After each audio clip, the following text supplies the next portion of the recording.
Paideuma, Grupo de Estudos Clássicos da Faculdade de Educação da Universidade de São Paulo.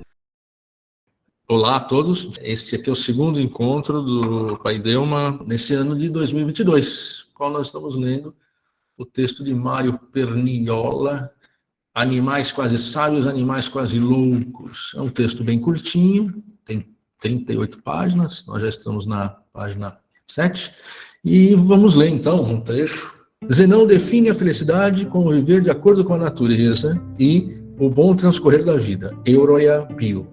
Porque a natureza é justamente o fluir sempre nascente da vida, do qual o homem é facilmente subtraído por algo de excessivo e de pleonástico, implícito na razão humana, que a torna excessivamente instável e dificilmente capaz de proceder de modo coerente.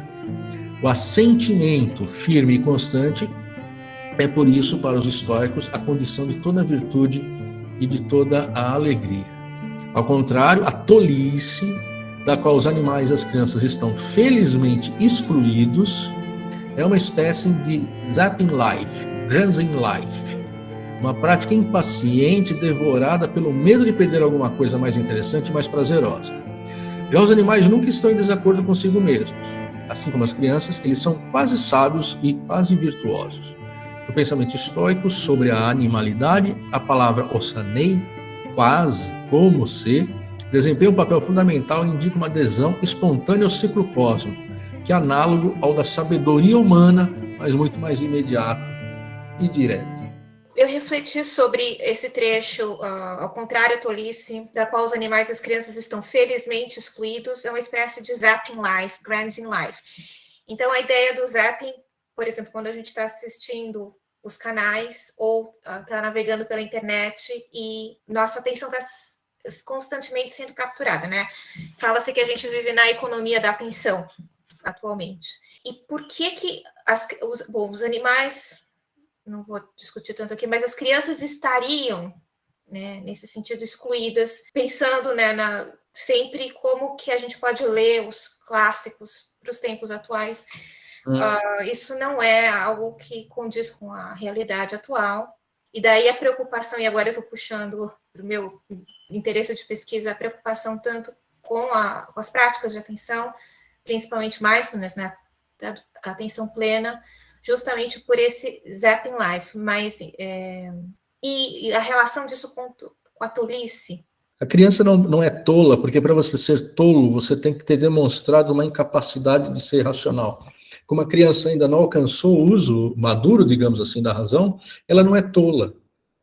Ela é quase sábia, ela é quase... Por quê? Porque os animais também não são tolos. É como se as crianças e os animais estivessem num âmbito que os impedem de ser tolos, porque não alcançaram essa racionalidade a qual ele falou, que, uma vez mal utilizada ou mal apreendida, cria o tolo. Então, para você ser tolo, para você fazer tolices, você precisa estar numa condição em que seria possível não ser tolo, seria possível não fazer tolices. A criança não é tola, então, porque a ela não é dada essa faculdade. Ela ainda é determinada, em grande parte, por isso que o Zenão chama aqui no alto, de viver de acordo com a natureza, tal como o animal. Essa é uma ideia poderosíssima na antiguidade.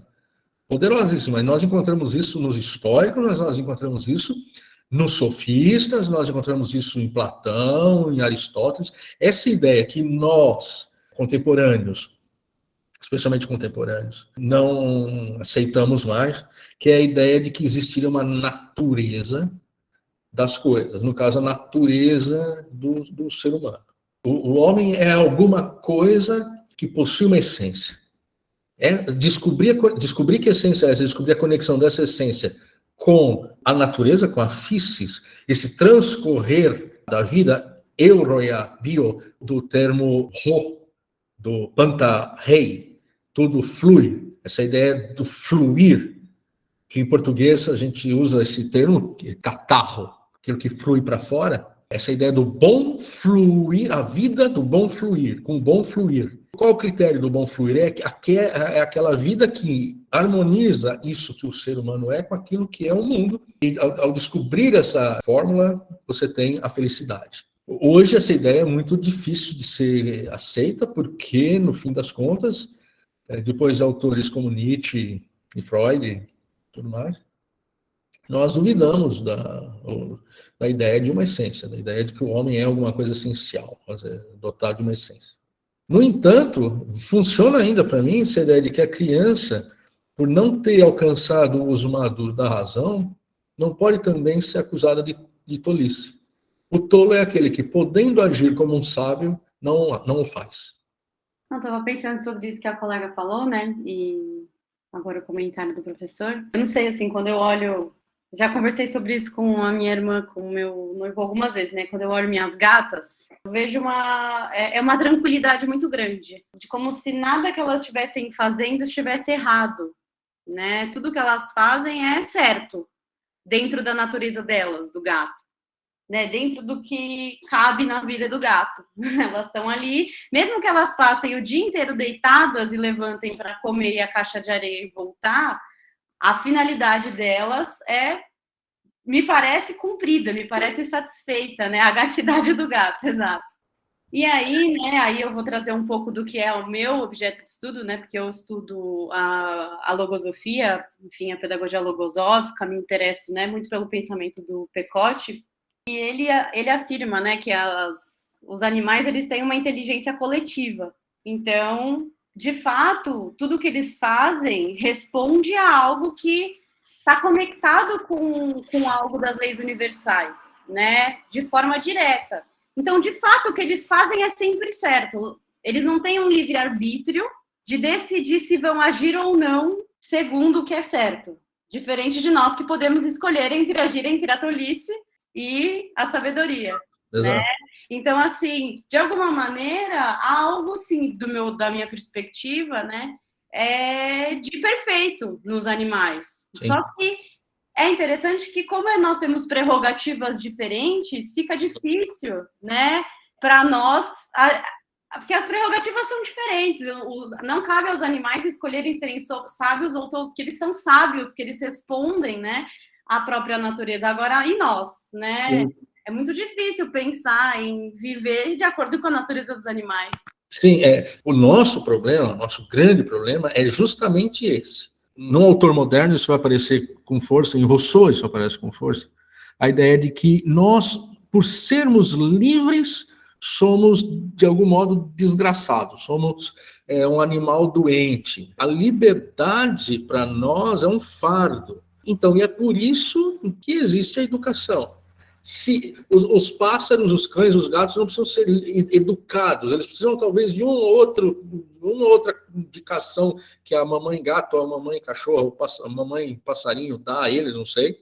Ou às vezes nem isso, nem nada, porque eles já têm inscrito na natureza deles aquilo que eles devem ser. E aí, você falou dessa ideia coletiva, por exemplo, para o Hegel, por exemplo, vai dizer isso, mas outros autores já disseram, um João de Barro, ele é todos os João de Barro. Um cachorro é todos os cachorros.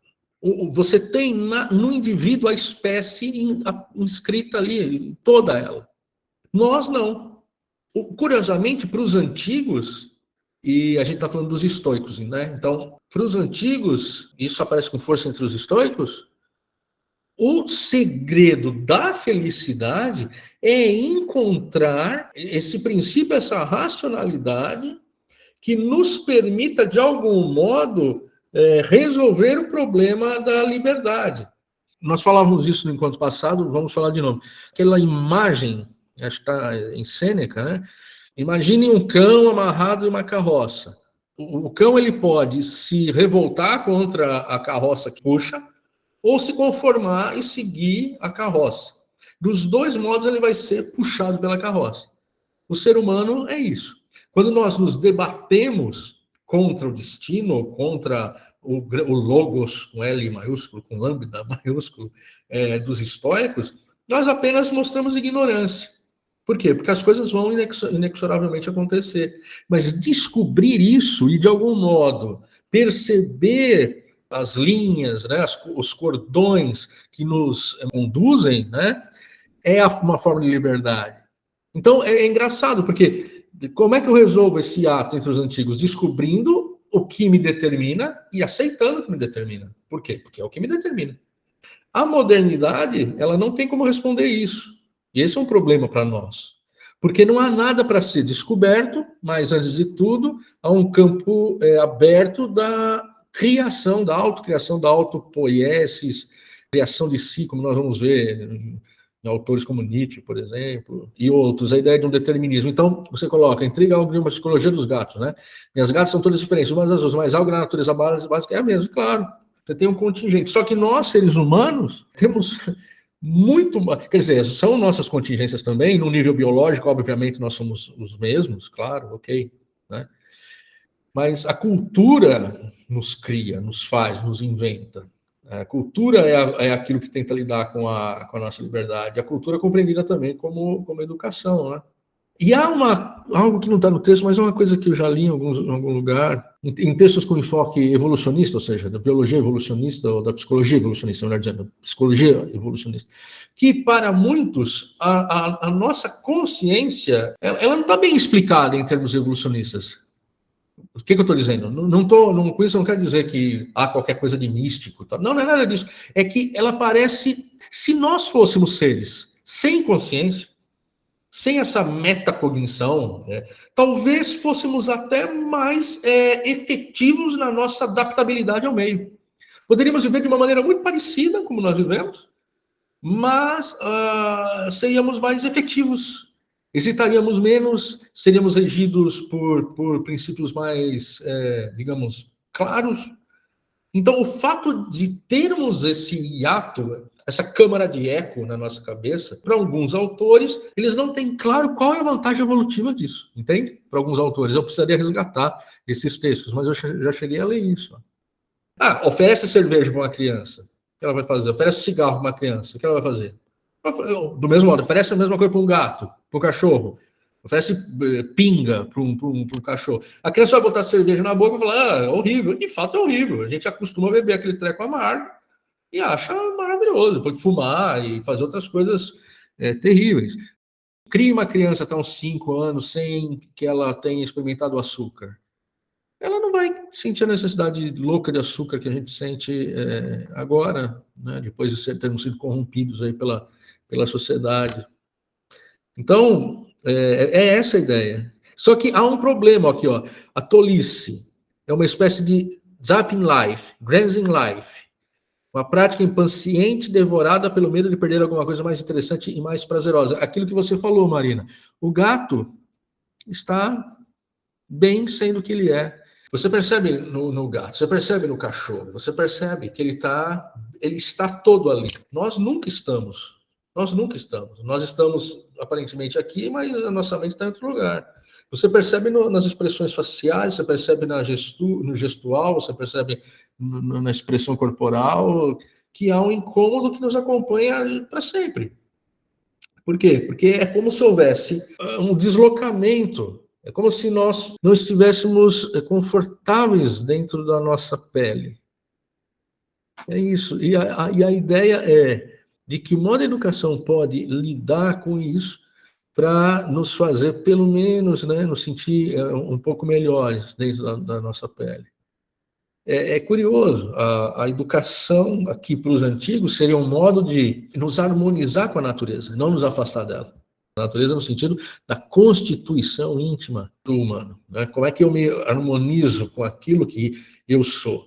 Quando Sócrates utiliza o lema conhece a ti mesmo, ele não está falando de uma psicologia, não tem nada a ver com psicologia. Ele não está falando assim, eu tenho que fazer análise, conhecer quem eu sou e a partir daí fazer o que eu quero, não é nada disso.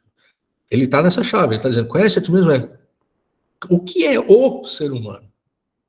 O que é o humano? O humano é isso. Então, eu me curvo àquilo que o ser humano intimamente é. Não é, o Marcos, vou me conhecer. E o Márcio é outra coisa. O Márcio vai fazer análise, conhecer quem ele é, e aí ele vai ver que a vocação dele é ser pintor, daí ele vai largar o trabalho dele lá na Unipar, né? pintar, ou então vai fazer artesanato e vai vender na praia lá, não sei o quê, ele vai encontrar assim, não é nada disso. Ainda que isso possa acontecer no final, mas não é nada disso, é outra coisa. O que é o humano, o que é o universal do ser humano, o universal. E preste atenção nisso, procure isso. Todo o resto é contingente, né? Então, é essa a ideia. Para nós, essa ideia soa muito deslocada, mas era a solução que os antigos tinham, baseada no princípio de que há uma natureza do humano, uma physis do humano. E aí a educação deveria lidar com isso. Nós vamos ver na modernidade que essa ideia vai ser abandonada. No entanto, eles ainda têm muito a nos dizer. Quando nós nos aproximamos desses autores, vemos que, estranhamente, aquilo que eles dizem ecoa para a gente hoje. É estranho isso também. Tem uma coisa que, escutando também na relação com o texto, assim, me fez pensar, e eu gostaria que vocês me ajudassem a pensar nisso também. Porque me parece que essa passagem da infância para a idade adulta nos coloca numa condição de angústia em relação à existência.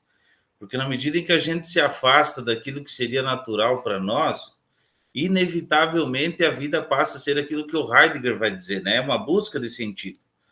Porque não basta mais apenas aquilo que seja só o natural. Porque vamos imaginar assim, se a gente se comportasse só como o gato se comporta, a vida logo não teria mais sentido de ser vivida. Então, aí nós precisamos construir o projeto da existência, né? E é nessa construção que passa o projeto pessoal, mas também passa o projeto coletivo. E aí a dificuldade é como lidar com isso, né? Porque na medida que a gente constrói projetos ruins, nós voltamos a ter saudade da vida infantil, né? Então, me parece que a infantilidade volta como o retorno do recalcado, aí, né? E, às vezes, ela volta como um comportamento infantiloide, nesse caso, não como infantil, porque a gente não consegue mais voltar ao infantil. E aí, nesse caso, me parece que a filosofia tem uma grande utilidade, né? Como teve utilidade lá na filosofia heideggeriana, e me parece que Sartre também ajuda muito nesse sentido, porque há um mundo aberto diante de nós. E aí, o que a gente faz com isso agora? E essa liberdade, quando ela é muito ampla, ela também perde o sentido. Então, a gente precisa escolher algumas coisas, né? Para dar sentido para a vida. E essa ideia de retornar, seja o mundo infantil ou da relação que a gente tem com os animais, me parece que carrega essa frustração. E aí, nesse caso, seria uma tolice, né? Sim, nesse caso, porque não podemos fazê-lo. Exatamente. Eu queria agradecer a você, Márcio, porque você trouxe a palavra angústia e Heidegger e Sartre, e eu estava pensando justamente sobre isso. No projeto da modernidade, que agora está sendo levado às últimas consequências, me parece, e até, não sei se vocês viram, saiu um livro muito, muito bom. Eu comecei a ler da Elisabeth Roudinesco, eu não sei se é Roudinesco, ela é de origem romena, mas é francesa, chamado O Eu Soberano, sobre o subtítulo envolve derivas identitárias, né? Ela está fazendo uma crítica vamos chamar do excesso de construção, o excesso de criatividade, autoconstrução humana, que está sendo levada às últimas consequências agora, né? É muito bom, ela é uma análise do ponto de vista psicanalítico. E parte do problema está relacionado com a intersecção com a cultura narcisista, né? De autoafirmação, de autocentramento nessa construção. Claro que é uma leitura psicanalítica, mas nos meios que eu estou frequentando, eu também estou tentando pensar sobre essa questão, porque é muito premente aqui no hemisfério norte, porque são sociedades multiculturais e há encontros e conflitos muito mais exacerbados, mas eu acho que, de certa forma, a gente está sentindo isso no Brasil por conta das identidades políticas que estão se formando, e também eu ouvi algumas coisas no período em que houve a migração dos venezuelanos, enfim, houve algumas tensões, né? Então, o nacionalismo exacerbado ou o hipercentramento Mas os meios que eu estou frequentando, que estudam logoterapia aplicada à educação e fenomenologia e um pouco de existencialismo, há muito diálogo com os fenomenólogos que são teólogos. Há uma certa forma, uma recepção dos antigos via o tomismo, e Paul Ricoeur também. Então, eu vejo assim, uma tensão entre, vamos dizer, uma releitura do essencialismo, por um lado, e formação do sujeito, por outro, e no sentido de construção de um projeto de vida que se harmonize com, como você disse, um projeto coletivo, um projeto de comunidade, um projeto nacional, que também está sendo altamente questionado. É isso que eu também estou tentando navegar por isso e achar algo para contribuir. O que eu queria trazer, né? Vou fazer um comentário um pouco ousado e relembrar. É possível fazer uma analogia dessa transição, né, que o colega falou, da infância para a idade adulta, como aí com a passagem bíblica da expulsão do paraíso. Vive-se num estado infantil, né, muito próximo à natureza, ao natural, né, aí essa natureza até dos animais, como a gente estava falando, mas no momento em que se cria uma consciência da condição humana, a gente é expulso disso e não consegue mais voltar pelo nível da inconsciência, porque eu acho que tem muito a ver com essa questão consciência e inconsciência. A criança, como os animais, não tem consciência da própria vida, não tem consciência de que ela pode fazer algo em relação a si, em relação ao mundo, e quando a gente cria essa consciência, a gente cria também uma prerrogativa de voltar a esse paraíso, voltar ao metafísico, né? Vamos dizer assim. Quer dizer, a criança vem do metafísico, supondo, né? E está próxima dele. E vai se afastando dele conforme emerge na cultura humana, né? Emerge na cultura humana. E aí a gente aí tem a possibilidade, né, como pensadoras, como pensadores, de buscar esse metafísico através da consciência, porque é impossível voltar a ele pela inconsciência, porque a partir do momento que se tem consciência, não se volta a ser inconsciente, né, é um caminho que meio sem volta. Então, eu fico pensando sobre isso, né, sobre como se dá esse retorno a um estado de serenidade, de um estado de conexão com o todo, só que não voltando atrás, já que isso seria ser exatamente um infantiloide, né?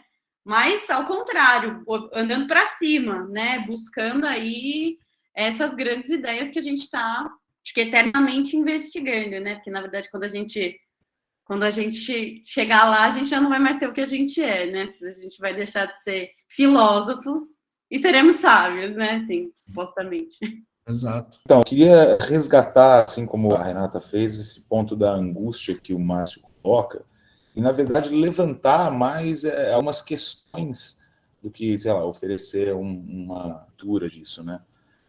Eu concordo, me parece, de fato, que a experiência dessa angústia na vida adulta vem diretamente de uma recusa de tudo aquilo que você poderia ser quando você é criança. Portanto, é resultado também de uma visão quase angelical da infância. O que eu estou querendo dizer? Né? A ideia de que a criança é um universo de possibilidades em aberto, que pode realizar todas as coisas. Então o pai vira para o filho e fala, olha, você pode ser astronauta, você pode ser presidente, você pode ser... Né? E a criança, muitas vezes, quer correr atrás do caminhão de lixo. Isso também é datado. Os antigos não lidavam, por exemplo, com isso. A criança nasce numa família e essa família na qual ela nasce já predetermina uma série de fatores na vida dela, e é assim também no medievo. Talvez seja uma coisa resultante aí, o Marcos talvez vá saber dizer, eu não tenho certeza, mas que seja uma coisa do final do século XVIII, início do XIX, a fundação dos Kindergarten na Alemanha, o Fröbel e tal, essa coisa da criança como um ser puro, angelical. E aí, nesse sentido, eu me perguntaria, até quando, então, nós somos essa criança estoica, que não é nem sábia, nem tola, né? Não é um animal, mas ainda também não é um pleno humano, e que, de certo modo, está inserido nesse fluxo da natureza. Porque, nesse sentido, a infância, então, não dura nada. Porque a partir do momento em que a criança tem um modelo de um ser bípede na frente dela, ela já começa a procurar um comportamento, uma postura física, que talvez não seja imediatamente aquela que, abandonada à natureza, ela adotaria. Estou lembrando do caso aqui lá do Kasper Hauser, né, dos meninos lobo e tal. Sei lá, isso é uma coisa também que eu fico me questionando, como eu disse, né? Aí você mencionou essa coisa do comportamento infantiloide e tudo.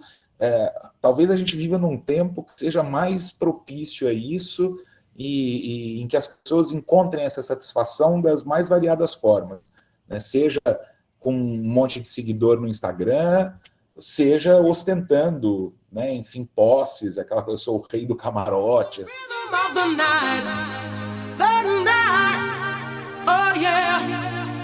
Mas, de certo modo, aí também é uma questão que eu me coloco, e o próprio Perniola no texto aponta isso, essa fuga do humano desse caminho que o levaria que o manteria numa condição natural, é resultado de algo que é pleonástico e, de certo modo, implícito à razão. Isso me lembra muito a necessidade que Kant aponta da crítica que ele faz à razão. Para que, de certo modo, o entendimento não fique também refém da imaginação. Porque, de algum modo, essa zapping life é isso, né? Você fica ali zapeando, vendo mil coisas e imaginando o que poderia. Como se, de algum modo, essa experiência de um espectador do mundo fosse uma busca de satisfação também. Quem pode, sei lá, muitas vezes compra uma Ferrari ou faz uma viagem, compra peles. Não necessariamente eu acho que o comportamento infantiloide seja um comportamento análogo ao da criança, mas um comportamento que busca aquela satisfação imediata das muitas coisas que se parece ter deixado para trás e abandonado em razão das escolhas de uma vida adulta, que é resultado também de uma expectativa do coletivo sobre você e que conflita muitas vezes com o seu desejo, né? É um caso específico que eu tenho. O filho de um médico amigo meu, até os 7 anos de idade, dizia que queria ser lixeiro. Eu vou ser lixeiro. E ele, no começo, achava bonitinho e depois começou a se preocupar, porque meu filho não pode ser um lixeiro. Elucubrando, né? E lançando algumas questões, até quando nós estamos na infância, apartados e tal, enfim. Muito, muito boas essas colocações. Eu só queria lembrar vocês para um texto que é digamos, um clássico aí da discussão sobre narcisismo, e eu acho que é relevante, porque é um texto antigo, acho que é do final da década de 70, começo da década de 80, ou é anterior ainda, não sei, a primeira edição dele, que é A Cultura do Narcisismo, do Christopher Lasch, que é um livro que, de algum modo, prefigura, já encontrando isso na cultura norte-americana, mas prefigura o que se tornou, de algum modo, a nossa vivência hoje, né? Aquilo que a gente enxerga hoje, antes ainda da internet e tudo mais. A angústia está ligada à escolha, nós temos que escolher a toda hora. Um sabiá não precisa escolher, o gato não precisa escolher. Ou seja, não quer dizer que ele talvez não escolha entre pular e pegar o passarinho ou ir dormir. Talvez, sei lá, ele escolha, mas não é ele que escolhe, não é bem ele, né? Mas é alguma coisa nele inscrita que o faz escolher. Nós não. Nós fazemos juízos a toda hora, né? A toda hora nós fazemos juízos, a toda hora nós precisamos escolher. Então, o problema, eu acho, que está justamente na necessidade da escolha. E aí, o Bruno lembrou do Kant, a gente pode lembrar do Pascal, a ideia do divertissement, seja da distração, do divertimento, da distração. Nós precisamos nos distrair, porque, senão, nós não aguentamos a angústia. Isso está em Heidegger também. Quando eu olho para o Dasein, eu vim do nada e volto para o nada, ok? Isso me desespera. Eu preciso me distrair. Pascal já percebeu isso, e na chave do existencialismo essa é uma ideia poderosa. Tem um autor, o Fim da Escola, Desenvolvimento da Infância, como é o nome, aquele norte-americano? É Neil Postman, não é? Postman, então ele tem esse livro, Amusing Ourselves to Death, aqui. Discurso público na era do show business. Então, está baseado na música lá do Pink Floyd.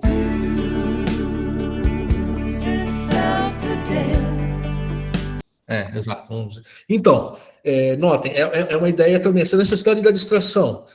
Nós precisamos ficar zapeando, porque nós precisamos fazer escolhas. Toda hora, a angústia nasce da escolha. Se você quer vencer a angústia minimamente, faça suas escolhas. Depois de ter feito a escolha, talvez a angústia mude, porque você vai ter que fazer outras escolhas a partir da sua escolha. Mas, de algum modo, quando eu percebo que eu vim do nada e vou para o nada, aí talvez não seja angústia, mas seja terminologicamente mais correto para chamarmos isso de desespero. É a falta de esperança, não há esperança. Não importa a escolha que eu faça. Então, de algum modo, viver no desespero, ou, como diria o Sartre, agir sem esperança, seria uma forma de vencer essa condição adversa, que é a condição do ser humano que concebe, que é capaz de conceber, como os animais, ao que parece, não fazem isso, pelo menos nós não temos certeza absoluta disso, a sua própria finitude, né? Mas essa ideia eu acho que termos importantes aqui não estão necessariamente no texto, mas na fala de vocês, são a atenção, a disputa pela atenção, que disputar a atenção, ganhar a atenção é de algum modo determinar a escolha, né? A angústia que nasce da necessidade de escolher, e a contraparte dessa necessidade de escolher, a sua contraparte negativa, a contraparte que tenta, de algum modo, esquecer dessa condição, dessa necessidade de escolher, que é a necessidade humana, que é a de nos distrair, de esquecer disso. E aí, eu acho, aquilo que o Márcio lembrou, depois a Renata também, eu acho, a questão do projeto coletivo, né? Ou seja, como é que nós podemos pensar no projeto coletivo se somos todos mônadas, átomos, separados uns dos outros, mergulhados na nossa individualidade, mais radical, cada vez mais. Tudo agora é customizado, tudo agora é marcado pelo individualismo, por a ideia de que somos determinados, a ideia de que somos, de algum modo, sujeitados pela sociedade, ao mesmo tempo em que procuramos negar isso, nós nos tornamos cada vez iguais, mas iguais. Nós imaginamos que somos diferentes, nos dedicamos a ser diferentes, e como todos se dedicam a essa mesma coisa, nós nos tornamos iguais, sem que isso implique em qualquer tipo de comunidade de iguais, não é? Não, eu quero ser diferente. Todo mundo quer ser diferente. E aí nós acabamos sendo diferentes da mesma maneira. Ou seja, nós somos iguais, só que nós não percebemos que somos iguais. É uma doidice. Eu queria voltar, dentro desses pontos que você ressaltou, me parece que tem uma coisa que me parece uma saída, mas também leva a problemas. Eu estou estudando um autor, Max Scheler, ele é um fenomenólogo, e ele se debruçou... Bom, a pergunta que ele se fez, dentro do contexto que ele estava vivendo, tinha o darwinismo era recente, enfim, tudo que colocou em questão a racionalidade humana, o humano ocupando o centro do universo. E aí a pergunta que ele se fez é o que é próprio do ser humano? Não qual é a essência, mas o que é próprio. E o que ele propôs é que o que é próprio do ser humano é a realização de valores. Não sei, eu tô pensando aqui também comigo, eu tô pensando alto. Se isso não... Se aqui não há uma tensão entre imanência e transcendência, e se a realização de valores, a descoberta de valores, então talvez essa transcendência e imanência estejam em valores que nós precisamos discutir, são esses valores a bússola para a construção do nosso projeto pessoal e no projeto coletivo. E aí é outro ponto que talvez nos ajude a tirar dessa angústia da liberdade, que é a responsabilidade pela escolha, né? No encontro, que aí vamos falar de outro fenomenólogo, o Eu e Tu, Martin Buber, por exemplo. Eu estou passando por todos esses autores porque eu acho que talvez esse seja o ponto. Qual é o critério? O que nos orienta a fazer as escolhas? Sim. São autores ainda dotados de certa esperança, né? Procuram desesperadamente, procuram uma saída. São autores que lutam contra uma perspectiva mais sombria, que é a perspectiva da pura gratuidade. O que nós vamos encontrar, por exemplo, autores como Albert Camus, por exemplo, e outros. Né? As nossas escolhas seriam gratuitas, mas você percebe nesses autores ainda a tentativa de fundar uma razão prática, por assim dizer, num terreno adverso, muito adverso. Eu penso que esse trecho que vem agora do texto vai um pouco nesse caminho do critério que se utiliza para entender quem é o tolo e as consequências para o conjunto das pessoas, né, da comunidade humana, dessa tolice. Ó. Vamos lá, vocês me permitem. Ó. Aquilo que caracteriza os tolos é, segundo o estoicismo, a dissensão interna que se manifesta, por exemplo, no estar sempre mudando de ideia. Então, notem aqui, uma outra invariante, por assim dizer, do pensamento antigo, que é a desconfiança na mudança. Ainda que Heráclito diga tudo muda, ele constitui essa mudança como um princípio e, de algum modo, a encapsula no seu pensamento, né? Ou seja, tudo muda, mas muda tal como o fogo transmuta as coisas. Há um princípio da mudança. No entanto, Platão vai tentar resolver esse problema e outros autores também precisam lidar com a mudança. Porque a mudança é impermanência é o fim de toda a esperança de um conhecimento que fique, que dure. Então, notem aqui, mudar de ideia é algo ruim, porque os tolos estão sempre mudando de ideia.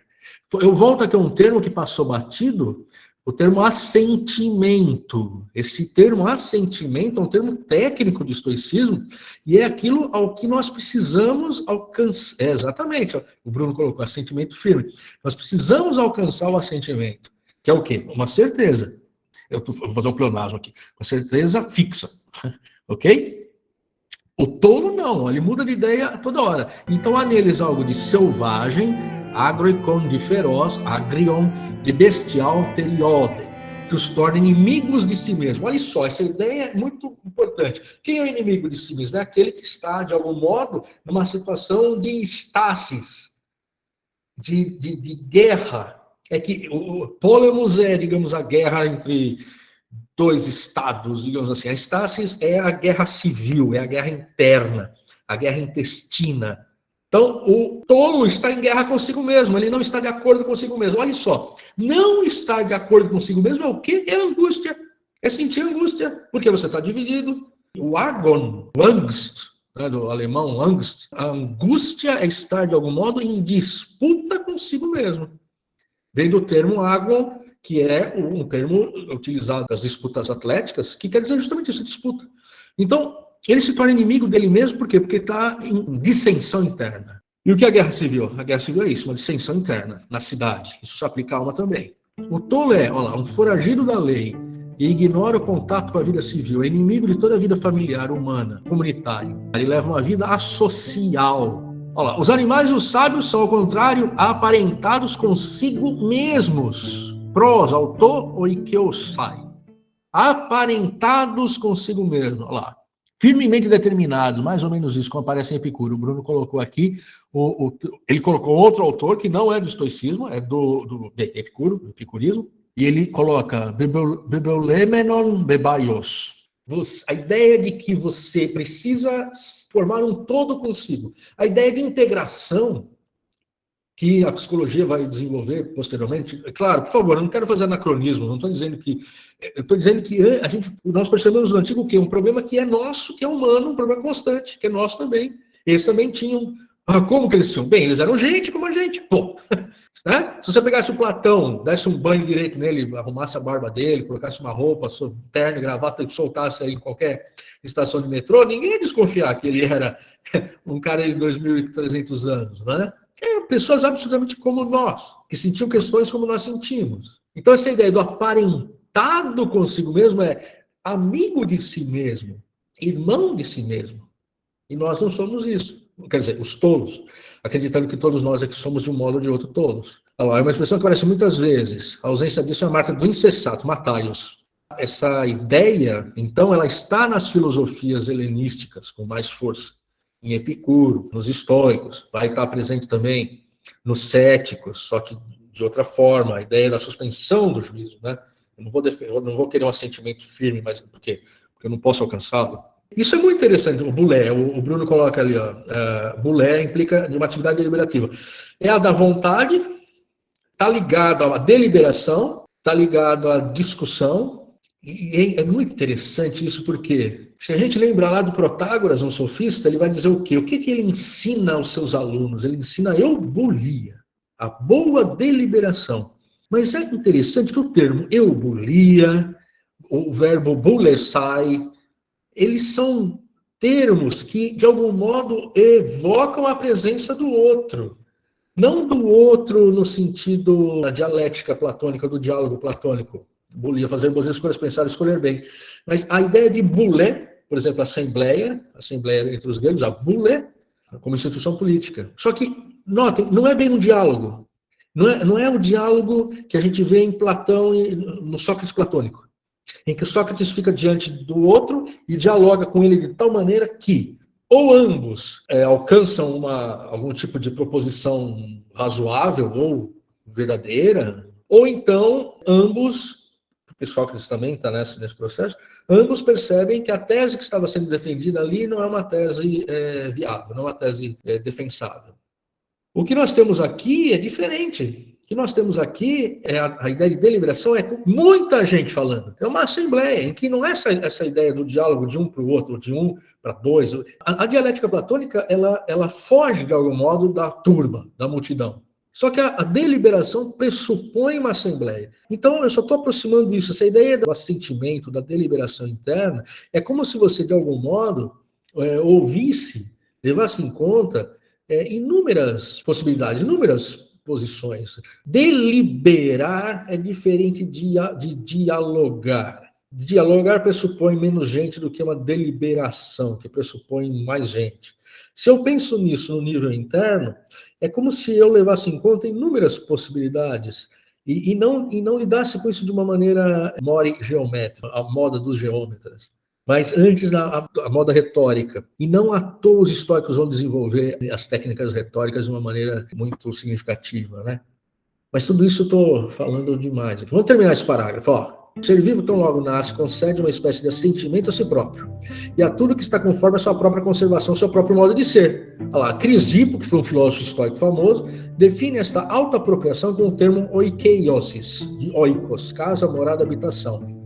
Palavra que foi traduzida ao latim por Cícero como conciliatio e commendatio, né? Ou conciliatio e commendatio. Ou seja, conciliação, estar em conciliação consigo mesmo. Todos os seres vivos são dotados de um afeto instintivo para com a sua subsistência e conservação, que se manifesta assim que nascem. Aqui, aqueles que leram Spinoza, conhecem Spinoza, percebem o quanto Spinoza, com a ideia do conatus, pode ser considerado um estoico moderno, um estoico da modernidade.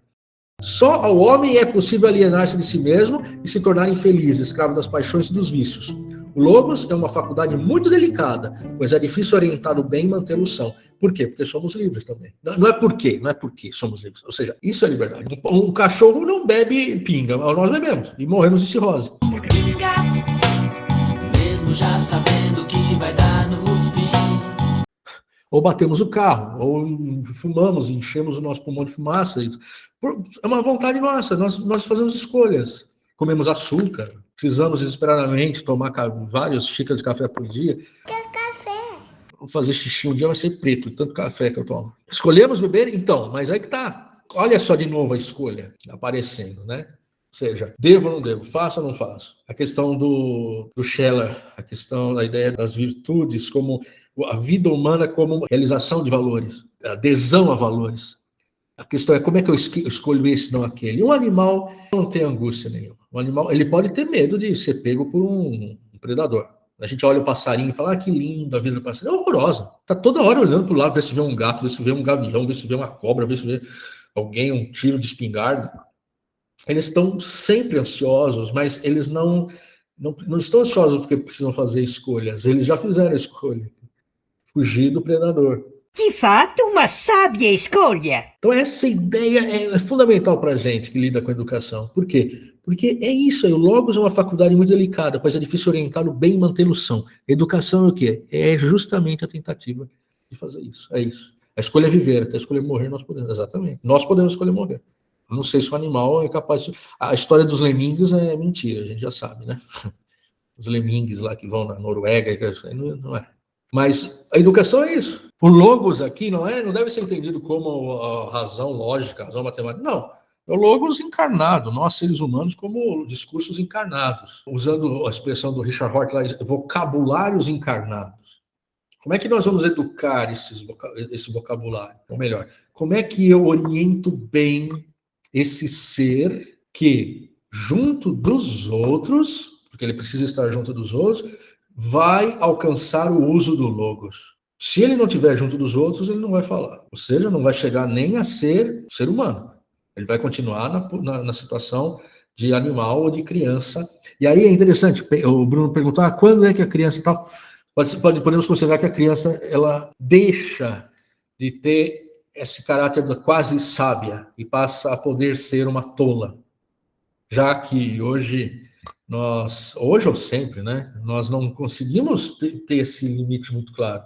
Eu não sei, mas enquanto você falava, Bruno, eu pensei, o termo infância talvez nos dê uma resposta possível, que é a ideia de infans, a ideia daquele que não tem a fala. Então, talvez no momento que a criança articula, não balbucia, não fala mamãe, papai, talvez, no momento que ela articula a fala, ela talvez possa já começar o seu caminho, que é o caminho humano da tolice, né?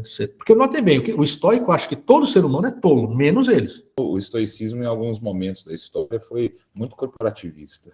Muito, porque ao contrário de outras escolas que colocam, né, a filosofia como uma busca constante e a modéstia, não, eles têm a ideia do sábio mesmo. A filosofia é um percurso que deve formar o sábio. E é possível ser sábio.